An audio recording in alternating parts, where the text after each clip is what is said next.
ধর্ষণ ও নারীর প্রতি সহিংসতার প্রতিবাদে দিনভর উত্তাল ছিল ঢাকা বিশ্ববিদ্যালয় এলাকা। রাতেও মশাল মিছিল করে বিভিন্ন প্রতিষ্ঠানের শিক্ষার্থীরা। দাবি উঠেছে ধর্ষণের সর্বোচ্চ শাস্তি মৃত্যুদণ্ডের বিধান রেখে আইন পাশ করতে হবে। 3 দিনের মধ্যে গঠন করতে হবে বিশেষ ট্রাইব্যুনাল, দ্রুত বিচার করতে হবে মাগুরার আসিয়া সহ সব ধর্ষণের। বিক্ষুব্ধরা বলছেন, আইন শৃঙ্খলা অবনতির দায় এড়াতে পারে না সরকার।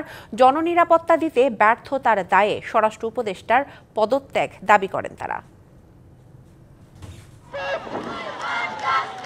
নারীর প্রতি সহিংসতার প্রতিবাদে উত্তাল ঢাকা বিশ্ববিদ্যালয় এলাকা। বিশ্ববিদ্যালয়ের বিভিন্ন হল থেকে শিক্ষার্থীরা বেরিয়ে এসে অবস্থান নেয় রাজু ভাস্কর্যের সামনে। যোগ দেয় ঢাকা মেডিকেল কলেজ, ইডেন মহিলা কলেজ, বদরুন্নেসা মহিলা কলেজ সহ রাজধানীর বিভিন্ন প্রতিষ্ঠানের শিক্ষার্থীরাও। রাত 8টার পর শুরু হয় মশাল মিছিল। আইনি সহায়তা এবং বিচারের প্রক্রিয়া নারীবান্ধব করে তুলতে হবে। অতি দ্রুত সময়ের মধ্যে ধর্ষকের সর্বোচ্চ শাস্তি যেন নিশ্চিত করা হয়। মশাল মিছিলের পর সমাবেশ থেকে শিক্ষার্থীরা শুধু শাস্তির আশ্বাস না, বরং শাস্তি কার্যকরে বিশেষ ট্রাইব্যুনাল গঠনের দাবি জানান। নারীর প্রতি সহিংসতার প্রতিবাদে এর আগে দিনভর উত্তাল ছিল ক্যাম্পাস। দেশের বিভিন্ন স্থানে নারী নির্যাতন ও ধর্ষণে জড়িতদের সর্বোচ্চ শাস্তির দাবিতে অপরাজেয় বাংলার পাদদেশে চলে প্রতিবাদ সমাবেশ।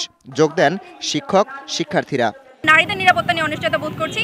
এই জন্য আজকে আমরা আমাদের শিক্ষকদের সাথে এখানে এসে দাঁড়িয়েছি, যাতে দ্রুততম সময়ে বিচার নিশ্চিত করা হয় এবং আমরা আমাদের নিরাপত্তা পাই। ক্যাম্পাসে আমি স্বাধীনভাবে যে চলবো সেই ব্যাপারটা পর্যন্ত এখন বাধার সম্মুখীন হচ্ছে। সর্বোচ্চ শাস্তি ধর্ষকের মৃত্যুদণ্ড হতে হবে, এছাড়া আর কোনো উপায় নেই। ঢাকা বিশ্ববিদ্যালয়ে ছাত্রী হেনস্থার ঘটনায় বিশ্ববিদ্যালয় প্রশাসনের বিরুদ্ধে গাফিলতির অভিযোগও করেন তারা। আমাদের দেশের প্রতিটা নারীর নিরাপত্তার জন্য সরকারের সুদৃষ্টি কামনা করছি। যতদিন না পর্যন্ত এই ধর্ষকদের দৃষ্টান্তমূলক শাস্তি প্রদান করবে, ততদিন আমরা শিক্ষা ব্যবস্থায় কোনোভাবে ফেরত যাব না। টেলিভিশন চ্যানেলে আমরা ধর্ষণের খবর দেখতে দেখতে ক্লান্ত, এখন আমরা ধর্ষকের বিচার হচ্ছে সেই খবরটা দেখতে চাই। ধর্ষণ ও নিপীড়নের বিরুদ্ধে লাঠি মিছিল করা হয় রাজু ভাস্কর্যের সামনে।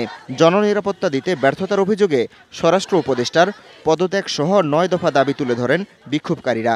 জননিরাপত্তা দানে ব্যর্থ স্বরাষ্ট্র উপদেষ্টাকে দায় স্বীকারপূর্বক পদত্যাগ করতে হবে। 11 মার্চ 2025 আমরা সকাল 11:30টায় আবারও স্বরাষ্ট্র মন্ত্রণালয়ের অভিমুখে গণপদযাত্রার আয়োজন করব।